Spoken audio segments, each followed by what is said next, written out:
Entonces, debido a eso, no va a haber clases ya hasta el mes de septiembre, clases de escuela dominical.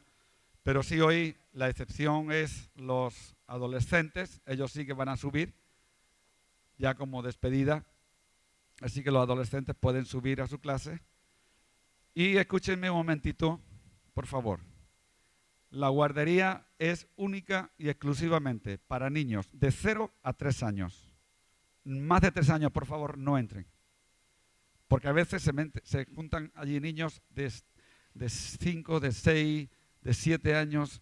Imaginaros dentro de la guardería el jaleo y que no hay capacidad para tantos. Así que solamente los niños de 0 a 3 años pueden entrar a la guardería. Los demás vamos a enseñarlos a que pueden estar sentados en sus asientos escuchando. Sé que les costará, pero tenemos que enseñarles también a esa. Así que, hermano Paco, acostúmbrate a estar sentado al lado de tu mujer.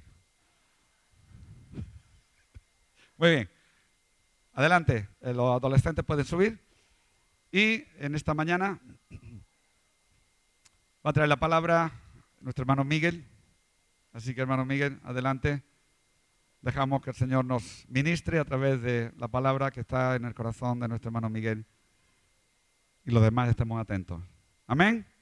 Dios les bendiga.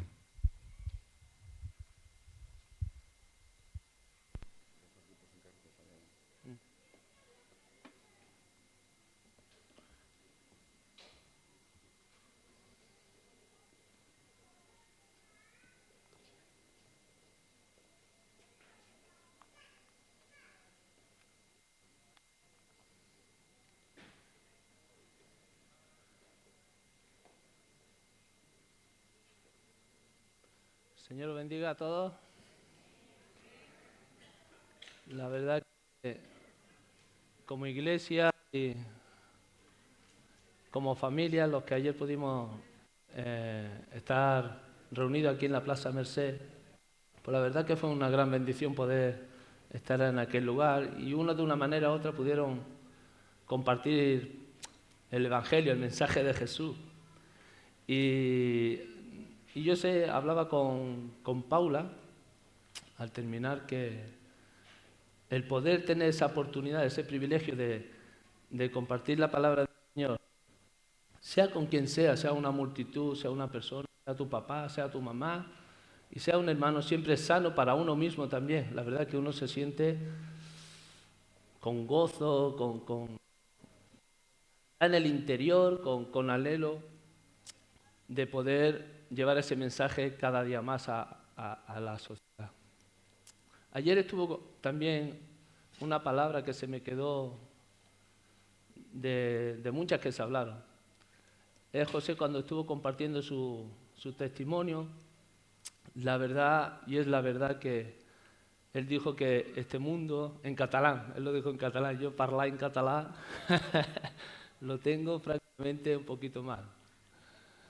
Pero él comentó que la sociedad, lo que nos rodea, no solo en este país, sino en general, dijo la palabra está trencat, está rota la sociedad.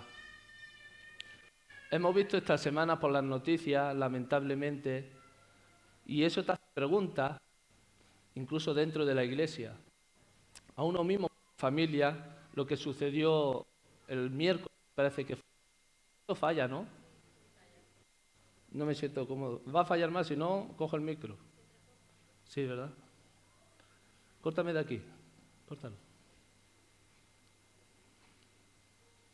Sí, no me siento cómodo así.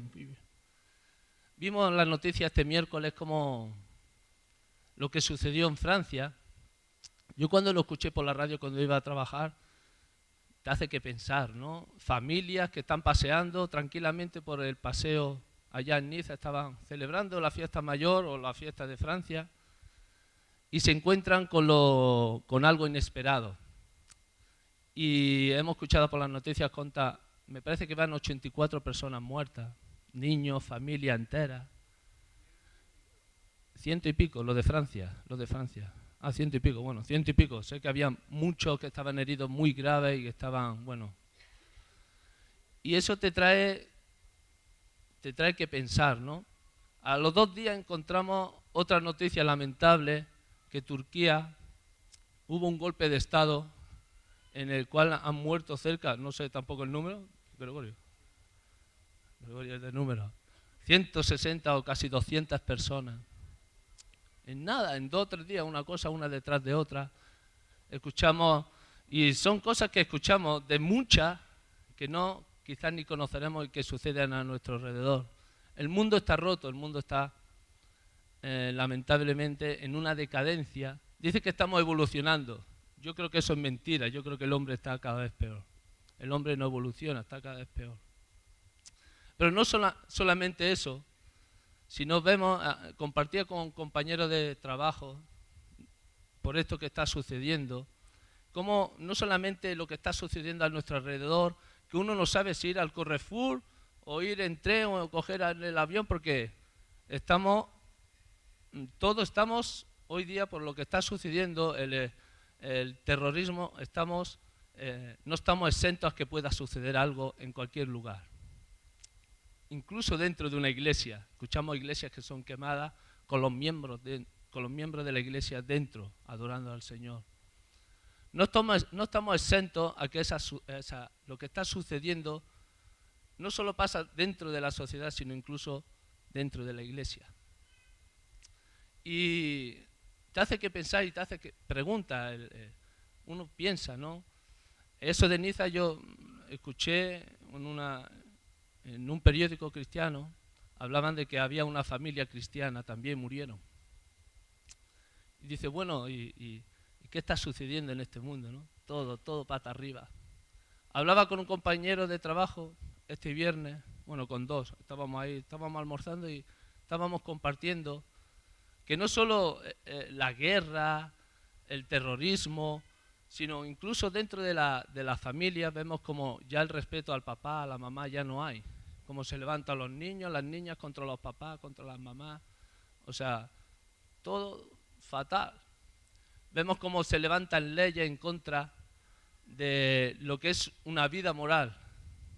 Vemos cómo se levantan leyes en contra, no solamente por decir en contra de la iglesia, sino en contra de lo que es la palabra del Señor. Quieren obligar y levantan leyes, no solo ya en Estados Unidos, donde quieren hacer casamiento entre hombre y hombre y mujeres, que lo están haciendo ya en iglesia. Uno sale a la calle y no sabe a lo que se puede enfrentar. En tu trabajo, en el colegio.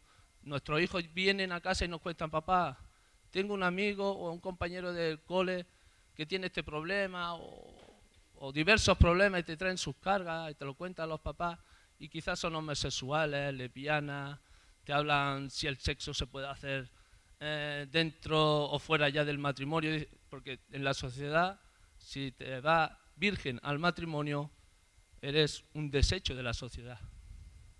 ¿Cierto o no? Te dicen tonto, tonta, te dicen de todo. O sea, está el mundo pata arriba. Encontramos incluso dentro de la iglesia cómo se levantan falsa doctrina y falsa enseñanza, donde la iglesia llega a pensar, incluso los jóvenes, los papás no saben qué hablar a sus hijos, qué consejos dar a sus hijos para prevenirlos de todo lo que está sucediendo y por qué está sucediendo lo que está sucediendo. No sabemos qué explicarle y claro, ellos necesitan respuestas y uno incluso, una persona adulta necesita respuestas, ¿verdad? Y a veces no sabemos qué consejo o qué concepto darle a un hijo para que pueda entender todo lo que está sucediendo. La verdad que todo lo que está sucediendo, lamentable, yo compartía alguna vez que otra, tiene que suceder. Está escrito en la palabra de Dios. Y esto que está sucediendo tenemos que orar por lo que sucede, está bien, pero es algo que está escrito, no porque Dios quiera, sino que Dios, sabiendo en su sabiduría, sabía lo que iba a pasar en los últimos tiempos y nos advierte de todo lo que está sucediendo para cuando el Señor venga, amén. Porque estamos en los últimos tiempos, no sé si lo saben. Lo último. Leía otro artículo esta semana en que una pastora de Nigeria se levantaba todas las mañanas, iba al parque, no sé qué plaza por allí, porque no conozco Nigeria, pero daba el mensaje cada mañana se levantaba. Y leo por el artículo que esta persona, se ve que había, según dicen los investigadores, había una mezquita al lado. Y una de las mañanas que salió, llamaron al esposo, a sus hijos, diciendo que había sido degollada en ese mismo lugar. O sea, incluso ya en este país quieren levantar leyes en contra de muchas cosas que Dios quiere que la iglesia viva, y no solo la iglesia, el mundo viva. Está todo pata arriba, está trancado, está roto. Vemos como, hablaba también con mi compañero, que ya el estado político que tenemos, no solamente en esta nación, sino incluso en el mundo entero, está también en declive, la política. Vemos como partidos ya no se unen, ya se dividen, cada vez está todo más fragmentado, hay cada vez más de todo y ninguno arregla nada. Ninguno es capaz de arreglar una situación complicada. Todos prometen, pero ninguno hace, ¿verdad? Prometen y ninguno hace. Hablábamos de democracia con mi compañero y la verdad que es una democracia. Mucha gente, tenemos que vivir en democracia. Y el pueblo de Dios no puede vivir en democracia, sino tiene que vivir en teocracia. Porque la democracia no es saludable para la iglesia. Tenemos que vivir la iglesia en teocracia. Vemos como partidos políticos, por querer ganar votos, son capaces de levantar leyes para aprobar el aborto. Vemos como partidos políticos son capaces de levantar leyes como la aprobación de que se casen hombres con hombres por ganar votos. Vemos como, hablaba con mi compañero, nos estuvimos un rato hablando, la verdad. Nos pasamos de la hora de almorzar. Y vemos como, yo me acuerdo cuando era un chavalillo de 15, 16 años, yo me acuerdo que bueno, los hombres o los chicos en aquel tiempo son más fogosos. Pero es que hoy día las chicas anteriormente no, pero es que las chicas hoy día yo creo que son más fogosas que los hombres, está al revés. Todo cambia, se visten de una manera que dice, Padre mío, ¿cómo no quieren que pase y sucedan cosas en casa, que vengan con barriguitas dentro de su casa? Es lamentable, pero no una democracia, y lo que estamos viviendo en esta sociedad es un libertinaje. Un libertinaje que todo el mundo quiere hacer, deshacer y vivir la vida a su manera y como uno quiere. Ya no hay respeto a los papás, no es lo que diga el papá, es lo que digo yo. Y así muchas otras cosas.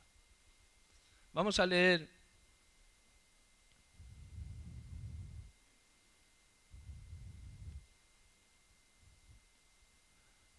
en Mateo capítulo 4.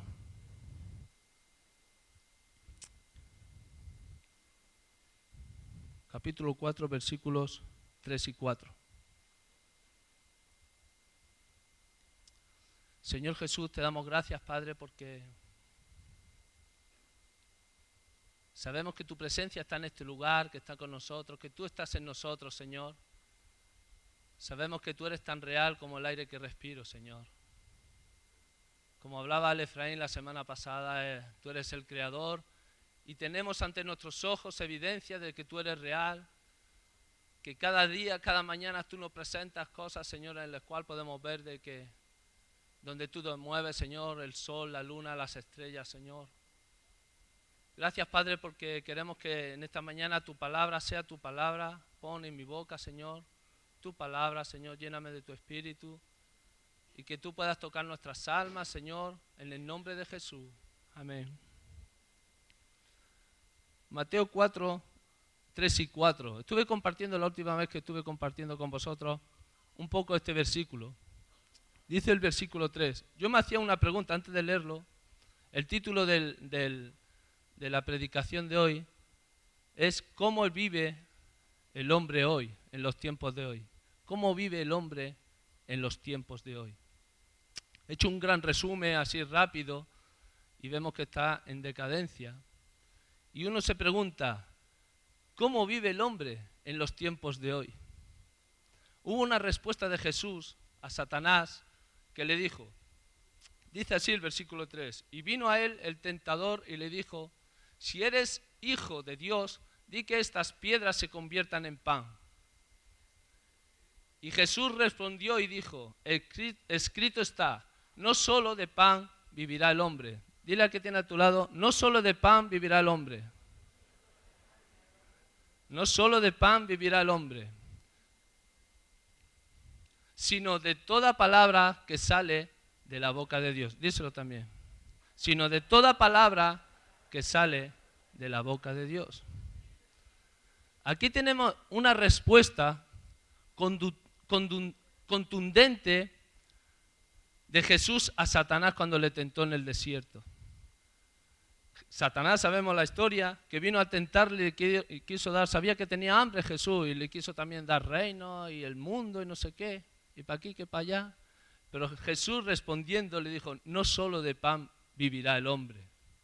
El hombre se piensa que por tener un poder adquisitivo alto o un lugar alto donde se representa quizá a una nación, a una sociedad o a un organismo, o incluso dentro de la familia, o el hombre mismo piensa que por sus fuerzas puede tirar hacia adelante con todo, que puede con todo. Pero cuando viene una situación complicada y grave, no saben qué hacer.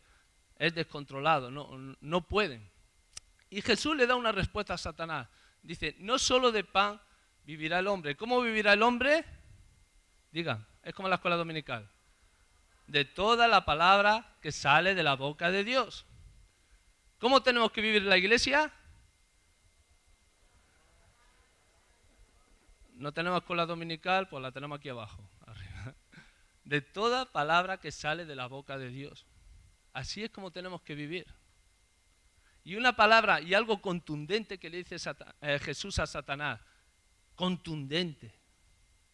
Los partidos políticos se piensan que por gobernar o sacar leyes pueden que el hombre viva y subsista y sea un ejemplo para otros países. Piensan otros gobernantes o los golpes de Estado que se levantan, que se piensa que por la fuerza, por llevar tanque a una ciudad, representan que así se puede vivir. O tantas cosas. Pero la pura verdad es que no solo de pan, no solo de lo que nuestros ojos pueden ver o palpar, sino de toda palabra que sale de la boca de Dios. Esa es la gran verdad.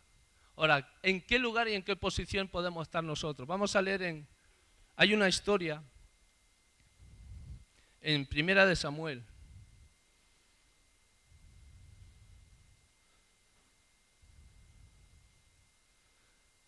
Primera de Samuel, capítulo 13.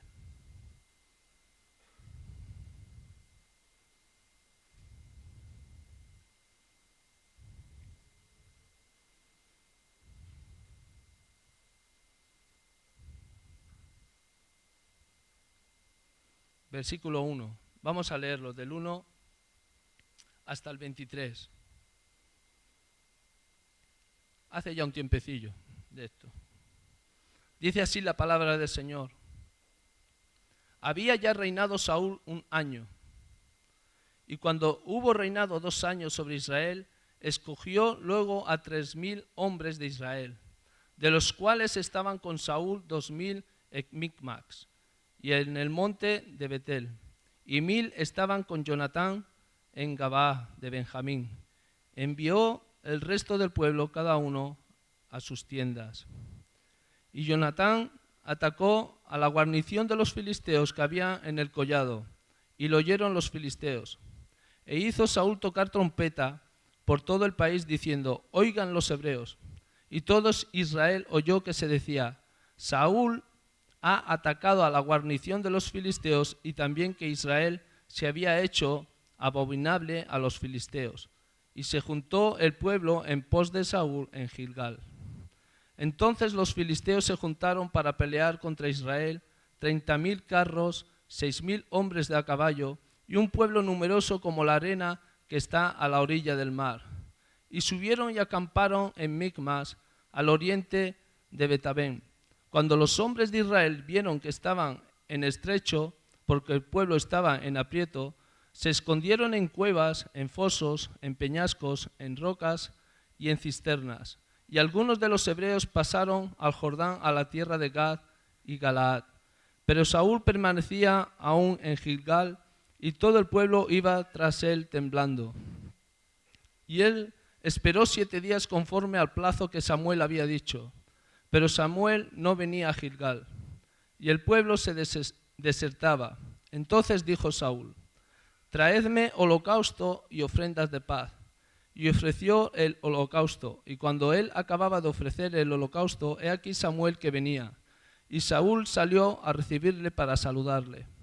Entonces Samuel dijo: ¿qué has hecho? Y Saúl respondió: porque vi que el pueblo se me desertaba y que tú no venías dentro del plazo señalado y que los filisteos estaban reunidos en Micmas, me dije: ahora descenderán los filisteos contra mí a Gilgal y yo no he implorado el favor de Jehová, mas me esforcé pues y ofrecí holocausto. Y entonces Samuel dijo a Saúl: locamente has hecho, no guardaste el mandamiento de Jehová tu Dios que él te había ordenado, pues ahora Jehová hubiera confirmado tu reino sobre Israel para siempre. Mas ahora tu reino no será duradero. Jehová se ha buscado un varón conforme a su corazón, al cual Jehová ha designado para que sea príncipe sobre su pueblo, por cuanto tú no has guardado lo que Jehová te mandó. Y levantándose Samuel, subió de Gilgal a Galaad de Benjamín. Y Saúl contó la gente que se hallaba con él, como 600 hombres.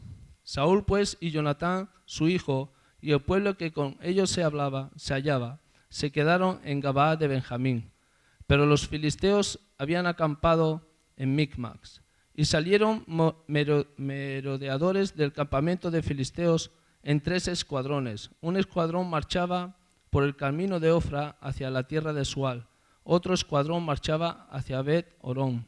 Y el tercer escuadrón marchaba hacia la región que mira al valle de Zeboín hacia el desierto.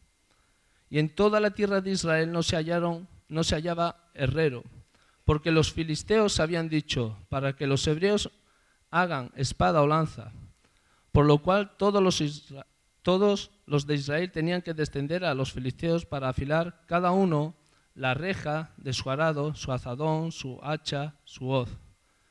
Y el precio era un pin por las rejas de arado y por los azadones, y la tercera parte de un siclo por afilar las hachas y por componer las aguijadas. Así aconteció que el día de la batalla no se halló espada ni lanza en mano de ninguno del pueblo que estaba con Saúl y Jonatán, excepto Saúl y Jonatán su hijo, que las tenían. Y la guarnición de los filisteos avanzó hasta el paso de Micmax. Amén. Encontramos en esta historia, para adentrar un poquito, cómo Israel en aquel tiempo estaba en guerra contra los filisteos, como hemos leído. Una batalla que no es como la guerra de hoy. Antes se hacían las batallas peleando frente al frente. Eran con espadas, lanzas, con lo que tuvieran a mano. Vemos esta historia entre Saúl, sale Jonatán, sale Samuel, sale el pueblo de Israel. Encontramos que era un momento delicado para el pueblo de Israel. Como hemos leído, si miramos el número del ejército que tenía Saúl y el número que tenía el ejército de los filisteos, era mucho inferior, muchísimo inferior a lo que Israel tenía. Y el pueblo, cuando fue al frente a pelear, o cuando escucharon y vieron el ejército tan numeroso y las armas que tenían, empezaron a esconderse, a huir, a desertar. Entonces Saúl cogió y en vez de esperar a Samuel, que le dijo que esperara para ofrecer el holocausto, que lo tenía que haber hecho Samuel, él por su propia voluntad cogió e hizo este holocausto, desobedeciendo la palabra que Samuel había traído sobre Saúl. Esto trajo unas consecuencias muy graves para el pueblo de Israel, incluso para Saúl. Si vemos el reflejo de Saúl en los versículos, vamos a leer los versículos 3 y 4 de 1 Samuel. Isaías, ponlo. 1 Samuel, versículos 3 y 4. Vemos como un hombre siendo rey entra en decadencia por no hacer las cosas como Dios ordenó. Dentro de esta historia podemos encontrar versículos 3 y 4. Dice, y Jonatán atacó a la guarnición de los filisteos. ¿Quién fue? Jonatán. Acordémonos, Jonatán.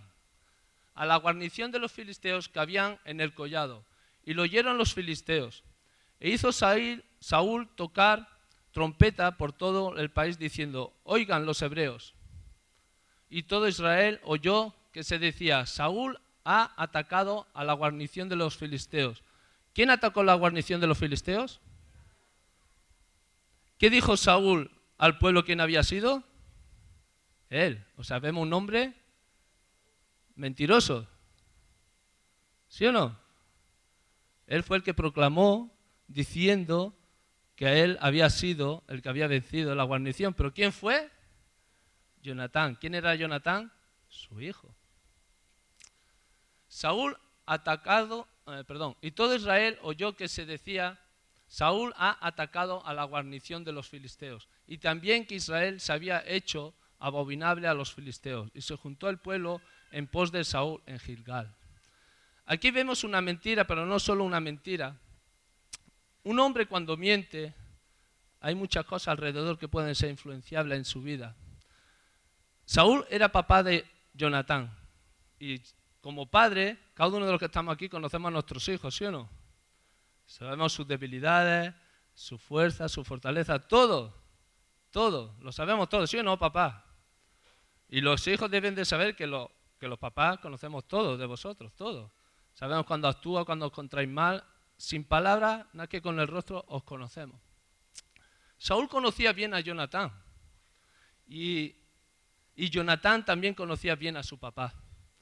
Aquí dentro de esta historia que parece que pasa desapercibida, pero vemos como Saúl quiere apoderarse de algo que no es suyo. O sea, no vemos solo un mentiroso, sino también vemos un ladrón, quizás no de algo material, pero sí de una victoria que no había conseguido él, sino había sido su hijo. No solo un mentiroso y como ladrón, sino también como orgullo, porque él se quiso acreditar, porque él siendo el rey, el orgullo del rey, ¿qué van a decir el pueblo? No, fue Saúl. Dentro de esa mentira, dentro de ese robo, dentro de ese orgullo, hizo que el pueblo de Israel avanzara para atacar, hizo el llamado a toda la nación para que avanzara a atacar a los filisteos y consiguió y cogió 3.000 hombres. Cuando el pueblo de Filistea escuchó que iba Israel a atacar, si hemos leído los versículos, los últimos versículos del capítulo 13, dice que no se encontraba herrero en Israel. Esto es bien importante y parece que pasa desapercibido, pero dice que no se encontró herrero en Israel. Y el pueblo de Israel, Saúl, de su armamento eran 3.000 personas y el pueblo del filisteo, el enemigo, era como la orilla del mar y 6.000 carros de combate. Y el pueblo de Israel eran 3.000 cuando salieron. Y su armamento, entre ellos solo todos tenían 2 espadas. Y lo demás eran, pues con lo que se hace al campo, todo eso era su armamento. Y los demás iban con espadas, iban con carros de combate. Y es lamentable.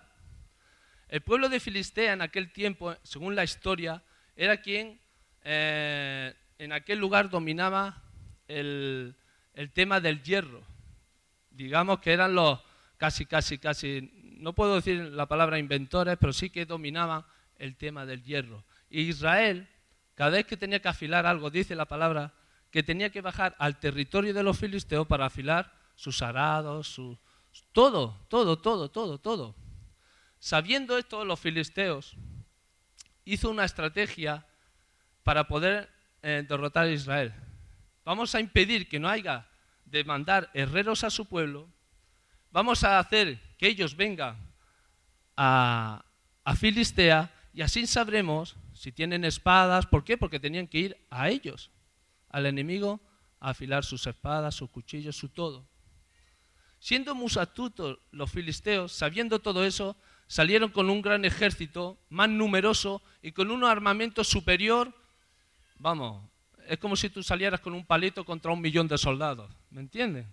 O sea, es imposible, por número y por armas, es imposible que Israel ganara a los filisteos. Era imposible. Y eso los filisteos lo sabían. ¿Por qué? Porque habían estudiado al pueblo de Israel, sabían que no habían herreros, incluso sabían que dentro de los israelitas iban a su tierra para afilar todo el armamento que tenían, que eran solo 2 espadas, y tenían, bueno, herramientas de trabajo. Sabían que no tenían. Y los filisteos eran muy listos. Y entonces cogieron y se presentaron y se dividieron en 3 escuadrones haciendo presión al pueblo de Israel. Cuando el pueblo de Israel vio todo lo que estaba sucediendo, como Saúl, siendo insensato, sin saber, porque dice la Escritura que aún no había aclamado al Señor, sino que él levantó la trompeta, el son de guerra, sin ver aclamado al Señor, sin haber esperado a la palabra del Señor el profeta, desobedeciendo lo que Dios le había dicho a Saúl, cogió y levantó al ejército de Israel para luchar contra los filisteos. A mí me llaman el ejército hoy día, y yo sé del enemigo lo que está levantándose, o lo que está sucediendo, lo que puedo ver. Si yo con un palo de arar la tierra y me vienen con un tanque y con metralladora y lanzagranadas, lamentablemente que te tiemblan las piernas, es la verdad. Empieza uno a temblar y a pensar, estamos perdidos. O sea, nos superan en número, dice, como la orilla del mar, y ellos eran 3.000. 3.000 soldados y con 2 espaditas allí, solamente. El insensato de Saúl, por no prevenir a su pueblo, sabiendo que estaban en guerra con los demás países que estaban alrededor, no preveyó lo que podía suceder, sino por su locura, por su orgullo, se dejó llevar, incluso mintiendo, porque las hazañas las hacía a su hijo y se la atribuye a él, porque era el rey. Encontramos como la presión, cuando se dividieron por 3 grupos, los filisteos, Israel se vio, imaginaos que te empiezan a rodear, te ves cada vez más chiquitito, te va menguando, tu fuerza te va menguando, te sientes más débil, y dice la palabra que empezaron a huir para la montaña, en cuevas, se empezaron a esconder. Y de los 3.000 quedaron 600. Eso dice la Escritura, de 3.600 contra todo el poderoso ejército que tenían enfrente. Contra aquel número que tenían enfrente, y la verdad que uno piensa, dice, es imposible. Humanamente es imposible que Israel gane esto. Las consecuencias de Saúl, vemos cómo era un hombre insensato, vemos cómo era un hombre mentiroso, orgulloso, pero lo más triste es que no obedecía a la palabra de Dios. Y como hemos dicho, como Jesús le dijo a Satanás, ¿de qué vivirá el hombre? Que sale de la boca de Dios. Saúl quería hacer su fuerza, su guerra, y levantar, y pensaba que por ser rey o por tener un número que le seguían, podía conquistar y hacer como le placiera a su manera y cuando quisiera. Saúl conocía la historia de Israel, de lo que había pasado en Egipto, de que lo habían libertado. Pregunto, ¿Saúl podía conocer lo que Dios hizo con Israel cuando los libertó de Egipto, sí o no? Sí sabía. Incluso podía tener conocimiento de otras más historias que nosotros no conocemos que había sucedido en el pueblo de Israel. Pero eso no aseguraba ni garantizaba a que un hombre se pueda levantar por su propia fuerza a querer ganar una batalla que tenía perdida cuando uno va de esa manera. No por la fuerza se puede ganar nada. No por la fuerza se puede ganar nada. Me hace, cuando leí esta historia, la parte final de que no había herrero en Israel, me llamó la atención. Digo, bueno, ¿por qué Dios permitió que esta parte de que no hubo herrero en Israel? ¿Por qué? ¿Por qué? Y me hace reflexionar. Y la verdad que si no había herrero en Israel, no podían construir en aquellos tiempos las armas que necesitaba un ejército. Tendría que depender, igual como España, depende de la gasolina de otros países. Imaginaos que no hay gasolina en España. Tenemos que depender de ellos para poder, no tendríamos ni coches, ni camiones, ni nada. Pues si no tuviéramos gasolina, ¿cómo podíamos trasladarnos a nuestros trabajos? Sería imposible. Y eso, por ejemplo, otros países lo saben que nosotros necesitamos gasolina. Pues Filistea Los filisteos sabían que Israel no tenía armamento. Escuchen esto. Escuchen esto. Una de las decadencias más que pueden hacer daño al cristiano es la falta de la palabra de Dios. No solo conocimiento, porque Saúl tenía conocimiento, sino el conocimiento tiene que traer a la vida del creyente fruto. La palabra de Dios tiene que traer fruto a nuestra vida y fruto con hechos. Saúl, aunque tuviera conocimiento, eso no le hacía ser fuerte, ni ser un líder que podía ser ejemplo para los demás. Saúl no podía ser ejemplo para Jonatán. ¿Cuántos papás quizás hay en la iglesia y no son ejemplos a sus hijos en sus casas? ¿Cuántos papás, porque vayan a la iglesia? Yo le decía a mi compañero, otra de las cosas que decía, y porque hablando bien, no me vayan a malinterpretar, le decía, tú que fumas, ¿tú crees que le puedes decir a tu hijo que no fume? Y se quedó pensando y me dice, no puedo porque yo fumo. Dice, pues tu ejemplo así será tu hijo. Si tú haces lo que te dé la gana con tu mujer y le engañas, porque hablemos de muchas cosas, porque también engañaba a su mujer. Dice, si tú haces eso y tu hijo lo sabe, ¿qué cree que puede hacer tu hijo? Para lo mismo, o no tendrás credibilidad, perderás muchas cosas. O sea, no puede ser ejemplo en su casa. Jonatán conocía a su papá y Saúl conocía a Jonatán, su hijo. Jonatán, vemos la historia de Jonatán y vemos cómo era un hombre de Dios, que amaba a Dios, que obedecía a Dios. ¿Tendría sus dificultades? Sí, pero quería seguir a Dios. Pero Saúl no era igual, aunque tenía conocimiento, no quería seguir a Dios como Dios ordenaba, sino vivía con su orgullo por ser rey. Pero ¿cuánta gente o cuántas familias son destruidas por no tener conocimiento de la palabra de Dios? Yo sé que esto lo sabemos todos, los que estamos acá. Lo sé. Y Dios sabe yo sé que Dios lo sabe también. Pero si tuviéramos más conocimiento de la palabra de Dios, muchas cosas de las que suceden hoy día en nuestra casa, nuestra sociedad, no pasaría lo que está sucediendo.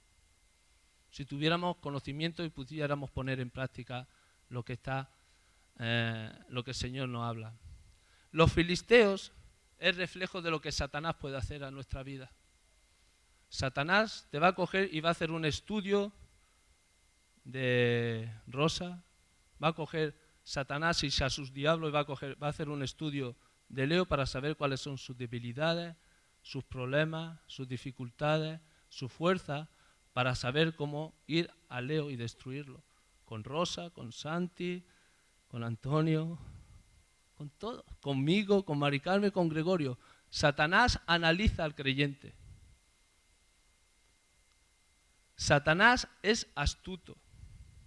Sabe de tu debilidad, sabe tu enfermedad, sabe tu problema, sabe todo. O casi todo. De todo lo que tú estás viviendo. Si eres fuerte, si eres débil.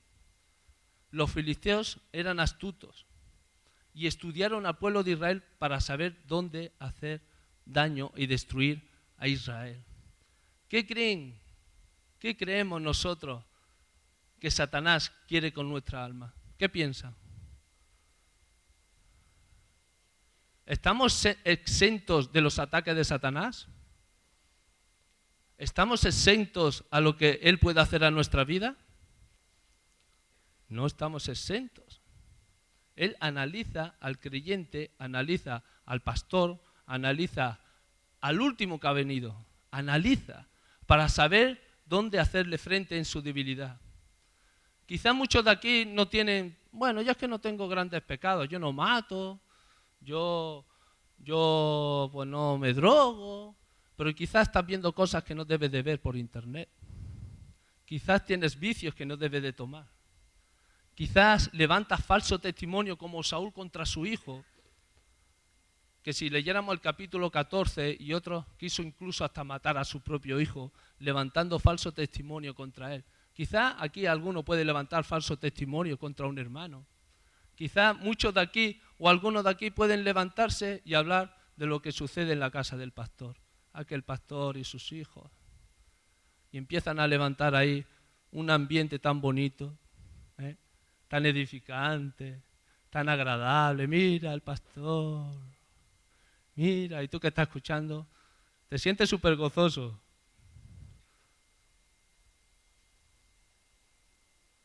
Murmuración. Y Satanás sabe de tu debilidad. Sabe de lo que haces, de lo que hablas, porque él sabe tus hechos y lo que hablas. No sabe lo que piensas, porque ahí no llega, pero sí sabe lo que meterte en la mente para que hagas cosas que él quiere hacer, sus propósitos, los propósitos de Satanás. Jesús le dijo, no solo de pan vivirá el hombre, sino de toda palabra que sale de la boca de Dios. Cada vez que tenemos que hacer frente a nuestras debilidades, nuestras luchas, nuestros problemas, nuestras enfermedades, tenemos que hacerle frente con lo que la palabra nos enseña, con lo que la palabra nos instruye. Porque ni es tu economía, ni es tu fuerza, ni porque tengas mucho dinero, quizás la enfermedad que estás luchando no puede sanarte, aunque tengas todo el dinero del mundo. Quizá el problema que tengas con tu hijo no lo puedes sanar ni arreglar un psicólogo. Quizá el problema que tengas con la murmuración no lo puede arreglar tu hijo. Otras muchas cosas. O el engañar a tu mujer, o la mujer que engaña al marido. Estábamos en el mismo lugar que estoy, y se escuchaba un vocerío en un edificio que había al lado, una mujer diciéndole de todo al marido. ¡Guau, guau, guau, guau! Y yo digo, Dios mío, así. Y estaba ahí yo. Y se oía, y todos los de la obra nos quedamos, ¿qué pasa? ¿Qué pasa? ¿Qué pasa aquí? Y era la mujer contra el marido. Y yo digo, madre mía. Pero así, fuego, parecía fuego, salía de allí. Pero digo, ¿hasta dónde estamos llegando incluso dentro de la iglesia? ¿Creemos que Satanás no sabe lo que puede pasar con nuestra vida si hacemos lo que Dios no quiere, o sea, si hacemos lo que queremos o lo que nos da la gana? Satanás sabe. Él conoce, tiene sus trucos, sus artimañas, sus estrategias, así como los filisteos sabían que Israel no tenía armas y sabían que no tenía herreros y sabían que encima iban a los enemigos para que le arreglaran las cosas. Somos capaces, el hombre, el ser humano es capaz de ir a pedir consejo, de ir a otro lugar a pedir cómo solucionar algún aspecto de la vida o alguna situación y no ir a la palabra de Dios. Son capaces de ir al enemigo, a cualquier otra persona y escuchar un consejo y no ir a los pies de Cristo a ver lo que dice Dios. Antes está el consejo del amigo, del compañero de trabajo o de otra persona que lo que dice la palabra de Dios. ¿Por qué mi matrimonio se destruye? Quizás se destruye porque estás engañando a tu mujer. ¿Qué dice? Porque no engañes a tu mujer. Así de simplemente, pídele perdón. Eso es lo que dice la palabra de Dios. ¿Saben lo que se dice hoy día en la sociedad? Todos lo sabemos. O sea, no es que le engañen a la mujer, es que la hacen una tras otra. Y luego llegan a casa y quieren que la mujer les sirva la comida, le haga las cositas, que le haga sus caricias, que le den dinerito para sus vicios, para su cervecita, para su todo. Dice, y yo le hablaba a mi compañero de hombre, amo a mi esposa y yo tengo relaciones con mi esposa, pero solamente con mi esposa, como debe de ser. Que para aquí, que para allá. Que mi mujer, no sé qué, es muy fría, que no para aquí, que para allá. Pero tú sé fiel a tu... Yo le decía, tú sé fiel a tu esposa. Y ella te dará cosas, y tú le darás, al ver tu fidelidad, ella será tu ayuda idónea, y tú le darás su ayuda idónea. Pero si tú eres infiel, y luego quieres que vaya a casa, y quieres que te dé dinero y ella sabe que eres infiel, ¿cómo quieres que te trate? ¿Cómo quieres que actúe tu mujer? Y bueno, están a punto de separarse. Después de demás, se conocen desde los 13 años y tiene el hombre 52, pues se conoce, 55, 40 y pico años. Digo, ¿a qué no te das cuenta? Yo aconsejándole, ¿no te das cuenta que lo que estás haciendo es empeorar tu matrimonio? Y otro compañero de trabajo, que el hombre y la mujer no nos dejan hacer lo que nos da la gana, no nos dejan tomar una cerveza, no nos dan dinero para mi vicio, para mi tabaco. Y se destruye la familia. Así.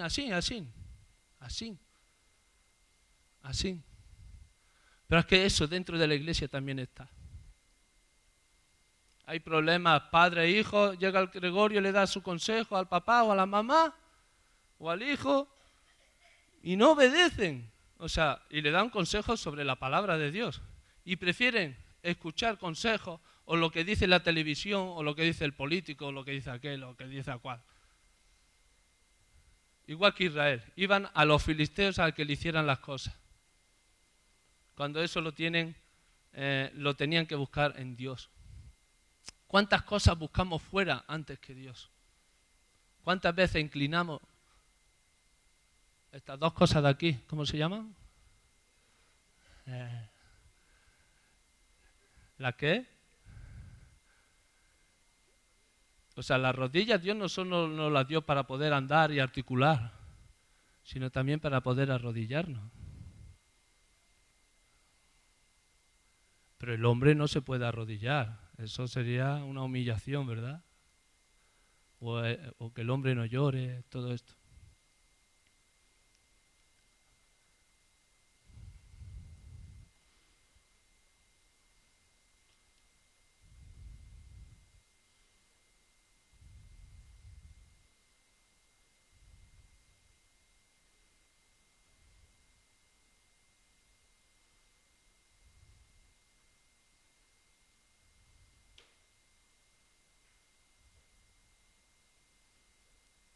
¿Sabe? La historia de Saúl y Jonatán, esta parte del capítulo 13, y si leyéramos el 14, vemos el resultado de un hombre en decadencia. Cómo el pecado puede hacer tan mal a una familia, destruir a una nación, destruir todo lo que viene, todo. La imagen de Saúl es el reflejo de lo que el creyente no debe hacer. En Israel no había herrero ni había espada, solo 2 espadas. Cuando la palabra nos enseña, cuando el creyente verdaderamente es creyente, no quiero decir con esto que lo debemos saber todo, porque siempre gracias a Dios, siempre Dios se revela y trae cosas frescas en nuestras vidas cuando buscamos su rostro, ¿verdad? Gregorio, que quizás uno de los que más años tienen del creyente, el Señor tiene siempre cosas nuevas para el creyente, siempre. Siempre Dios quiere algo nuevo y cosas que nosotros ni nos podemos imaginar, siempre.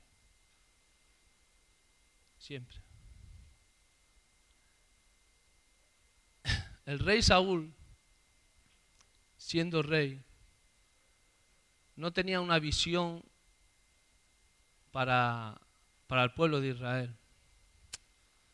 Él se levantó, estaba contento en su reinado, pero cuando llegaron los problemas, no ser precavido, tuvo unas consecuencias para su vida. El creyente tiene que ser precavido.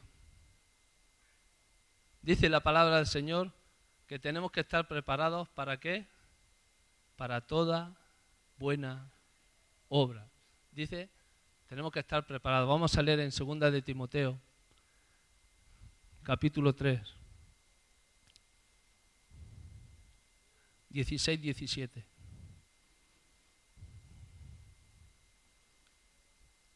Dice, toda la escritura es inspirada por Dios y útil para enseñar, para redarguir, para corregir, para instruir en justicia, a fin de que todo el hombre de Dios sea perfecto, enteramente preparado para toda buena obra. ¿Con qué no tenemos que instruir? Con la palabra de Dios. ¿Con qué tenemos que enseñar nuestra vida? Con la palabra de Dios, para justicia, para todo lo que pueda venir.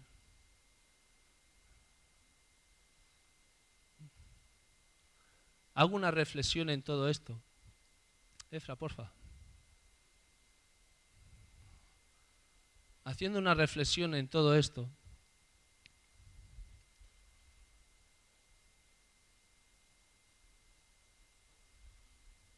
mi mujer el otro día estuvo conversando, no voy a decir quién ni nada, pero conversaba, o quizás todos, y le compartían cosas ficticias y reales, de cosas que sucedían dentro de la iglesia que son mentiras.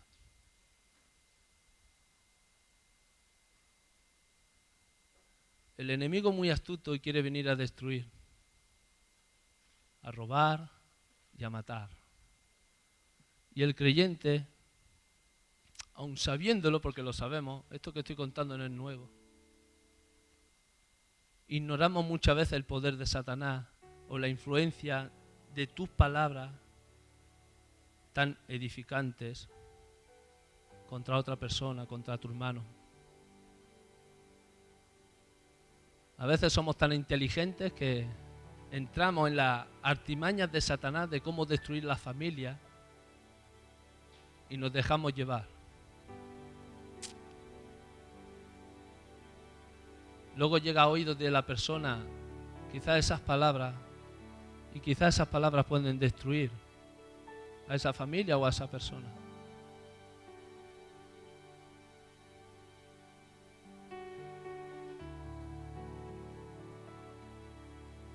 Nos olvidamos del amor de Dios, nos olvidamos de Dios y pensamos que lo sabemos todo como Saúl.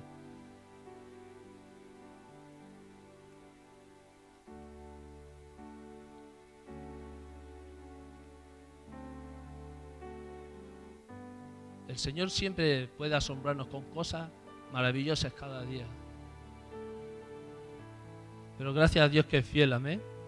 Él es siempre fiel y capaz de perdonar cualquier cosa que podamos hacer. Vemos como familia, yo tengo mi hermana que por una situación que sucedió en la congregación que pertenecía, se separó, se alejó de los caminos del Señor. Mi hermana, mi sobrino, mi cuñado se alejaron. Y cada vez que nos vemos, hola, ¿cómo va esto, aquello? Pero ves que ya no están con Dios. Por vivir una situación, aceptaron esa situación. Satanás sabe hacer las cosas no muy bien, pero sabe hacer su estrategia y sabe cómo destruir familia y cómo separarla de la familia de Dios, ¿sabe? Quizás sea una enfermedad, quizás sea un problema económico, quizás sea un problema familiar. Satanás sabe de todo y es consciente, y él te analiza como familia, como persona, todas tus debilidades, y viene y te hace frente, te empieza ahí como al pueblo de Israel, empieza a presionar, a presionar, a presionar, a presionar, a presionar por tu pecado, y tú sabes que tienes cosas que arreglar con Dios. Sabemos que tenemos cosas que arreglar con Dios. Todos. No sé quién decía, no sé si era Efraín o quién decía, ninguno de los que estamos aquí somos perfectos. No somos santos por nuestra fuerza, por nuestra capacidad, sino si somos santos y somos agradables a Dios por su misericordia y por su amor. ¿Hasta dónde puede llegar el amor de Dios? ¿Hasta dónde puede llegar el amor de Dios? El amor de Dios es... No hay quizá una palabra exacta para decir una definición. Yo creo que la propia definición de amor ya lo dice todo, como decía José ayer en lo que estuvo compartiendo. Pero sabiendo que tenemos armas, que la mejor arma, la espada es definición de la palabra de Dios, ¿lo sabían, no? ¿Lo sabían? La espada es la definición espiritualmente de la palabra de Dios. Y dice que en todo Israel solo habían dos espadas. Dos espadas. Dos solamente. Y el pueblo de Israel, en vez de levantar más espadas, se dejó llevar por un hombre, por la influencia de un hombre insensato como era Saúl. Yo digo, ¿cuántos de los que estamos aquí queremos forjar espadas? ¿Cuántos de los que estamos aquí somos capaces de forjar espada? ¿Saben lo que es forjar espada? ¿Saben lo que es levantar una espada? Tu espada, forjar, hacer tu espada, forjar. Hay muchos que entran, quizá, no sé si la palabra vagueza, se dejan llevar, son capaces de ver horas y horas de mucha televisión y muy poquito tiempo para ir a forjar espada delante de los pies de Cristo. Porque lo único que nos va a traer vida y saber cómo actuar y que saber qué decidir es a través de la palabra de Dios. Porque la que habla, la que cambia, la que sana, la que limpia, la que nos instruye, lo que nos enseña a dar el paso o cuál es el paso hacia adelante que tenemos que dar. Saúl, inconsciente de todo eso, pero Jonatán, siendo consciente de todo eso, sabía qué tenía que hacer. Yo no sé cuántos estamos aquí, forjamos nuestra espada. Somos capaces de doblar nuestras rodillas y tener un tiempo de intimidad con Dios y forjar tu espada. Quizá hay mucha gente, ahora no tanto, pero antiguamente no sabían leer. Yo me acuerdo de la hermana Manuela, Gregorio, ¿te acuerdas de la hermana Manuela? No sabía leer esta mujer, pero tenía un corazón que esa mujer en oración y escuchando las palabras del Señor forjaba espada, o sea, te edificaba. Elías, ¿os acordáis de ella? Bueno, hace tiempo. Ya murió, partió con el Señor.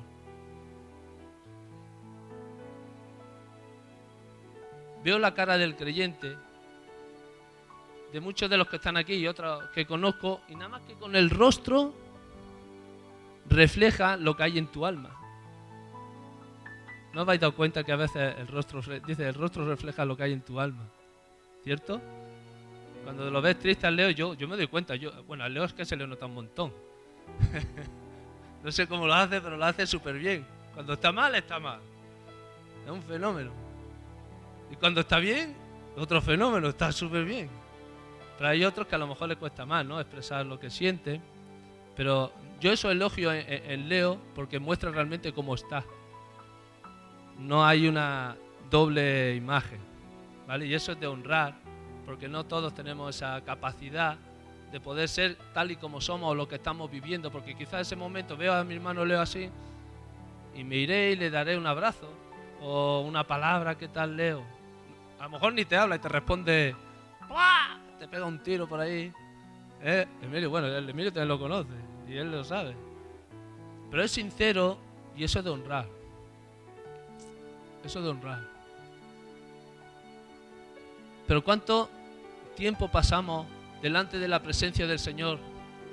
No hay que hacerlo de rodillas o quizás sentado en tu sofá, en la presencia de Dios. ¿Cuánto tiempo podemos pasar? ¿Cuánto tiempo dedicas a tu hobby o a tu bienestar, con tu trabajo y todo? ¿Cuánto tiempo podemos dedicar a Dios? ¿Cuánto tiempo le dedicamos a Él? Ahí en la intimidad, buscando el rostro de Dios. ¿Saben? Yo pecaba mucho de eso. Yo pensaba que por tu fuerza, por venir a la iglesia, por escuchar la palabra, iba a trabajar, por ser fiel a mi esposa, pero realmente no buscaba la presencia de Dios en intimidad, no buscaba. Sí, hacía la oración típica, lo que ya se sabe. Pero realmente no descubrí esa situación o esa maravilla de Dios hasta que no pasó algo en mi vida. Hasta que no sucedió algo, no encontré ese tesoro que estaba a mi alcance y no lo buscaba pensando que no lo necesitaba. Pensaba que por mi propia fuerza o mi estilo de vida ya era suficiente. Pero cuando uno encuentra el tesoro, la palabra de Dios, la presencia de Dios, Jesús le dijo a Satanás, no solo de pan vivirá el hombre. Oh. Y cuando tú encuentras revelación de lo que Dios está hablando, en esa intimidad, cuando tú entiendes, no solo de pan vivirá el hombre, sino de toda la palabra que sale de la boca de Dios. Cuando uno entiende y tiene esa revelación en el corazón, empieza a cambiar muchas cosas. Mucho. Cuando vemos el amor tan grande de Jesús, su fidelidad, porque sabiendo que uno siendo pecador, no siendo nada, Dios se pueda fijar en Miguel. Yo le pido al Señor, cada mañana hablo con Él. Y le digo, Señor, sé tú mi proveedor, sé tú mi justicia, mi libertador, mi sanador, hoy. No mañana, ni pasado, ni lo que he vivido, lo quiero hoy.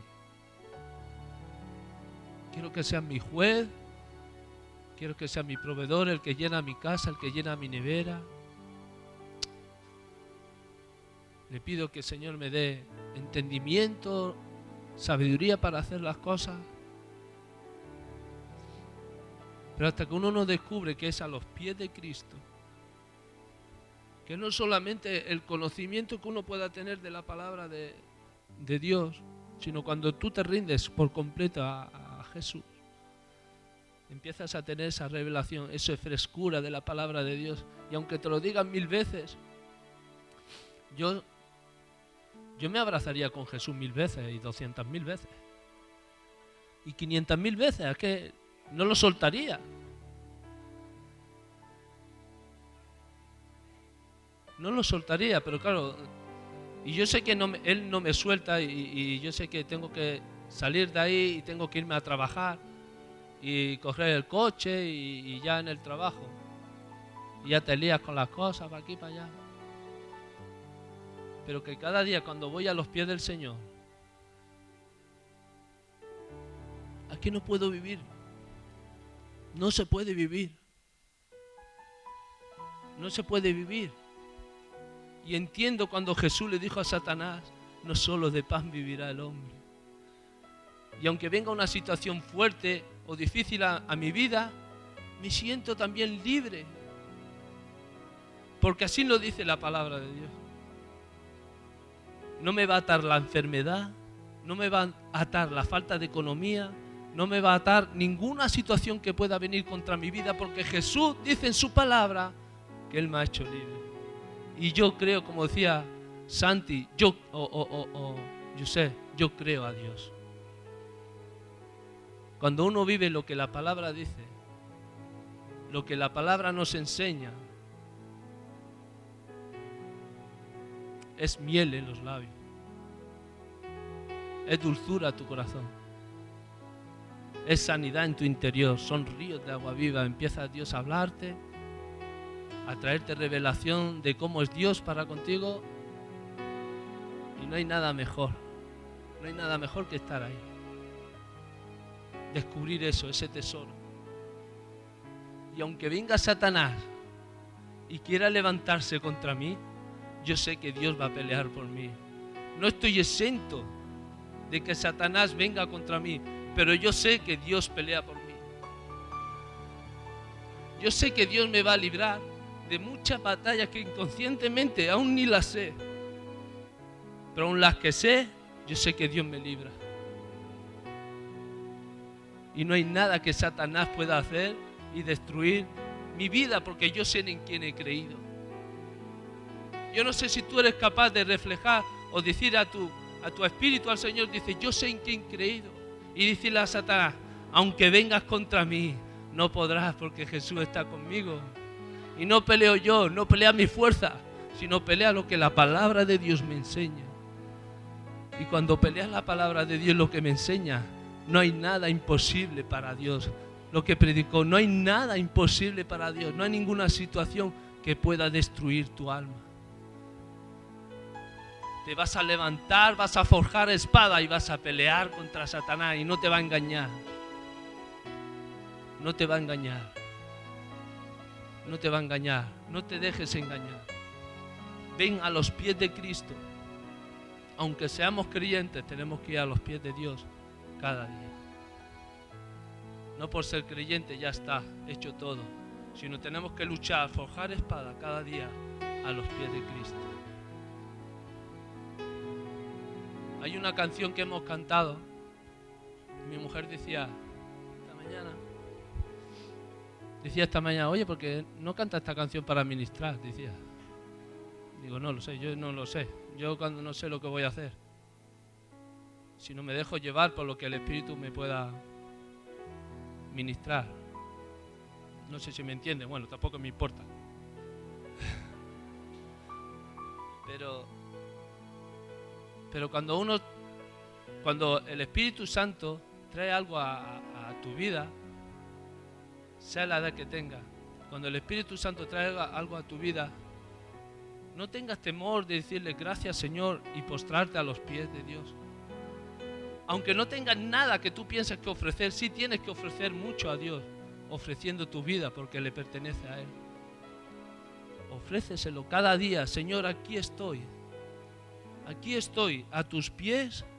Señor, sé tú mi guía. Yo le pido al Señor, sé tú mi guía cada día. Sé tú el que me llena de palabras, que pueda ser luz, que pueda reflejar tu carácter a mis compañeros de trabajo, que pueda reflejar tu carácter en mi familia. Oro por mi familia. Yo no sé si tú oras por tu familia, como deberías de orar por tus hijos, no lo sé. Pero sí sé que con Dios todo lo puedo. Todo lo puedo, todo lo que es dentro de la voluntad de Dios. Todo. Y había una canción que incluso hemos cantado esta mañana. Yo no sé, ahora que ellos me sigan. Pero si tú tienes algo que presentar a Dios, si tú tienes algo que presentar a Dios en esta mañana, sé más fuerte que Satanás y no te dejes llevar por la influencia. Pido silencio, por favor. Por favor. Si sabes que tienes algo que ofrecerle a Dios, que aún no has sido tú capaz de dárselo y presentárselo a Él, ahora es el momento. Puedes venir aquí, postrar tus pies, sentarte de pie como tú quieras. Y vamos a dejarnos que el Señor nos ministre a través de la adoración. Amén. Si tú tienes algo, una situación que tú no puedes controlar, que puedas venir a los pies de Dios, a los pies de Cristo. Hemos cantado que no hay lugar más alto ni más grande, ni el mejor palacio, aunque sea de oro y brillante, es mejor que a los pies de mi Señor.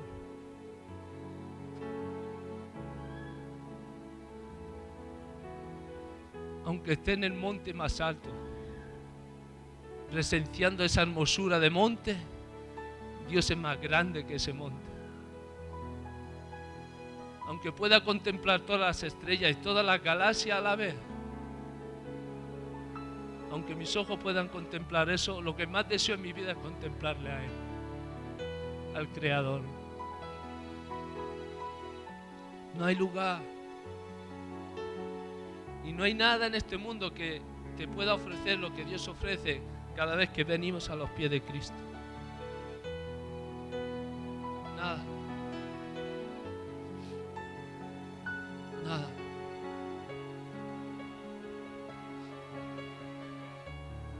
Oh Señor,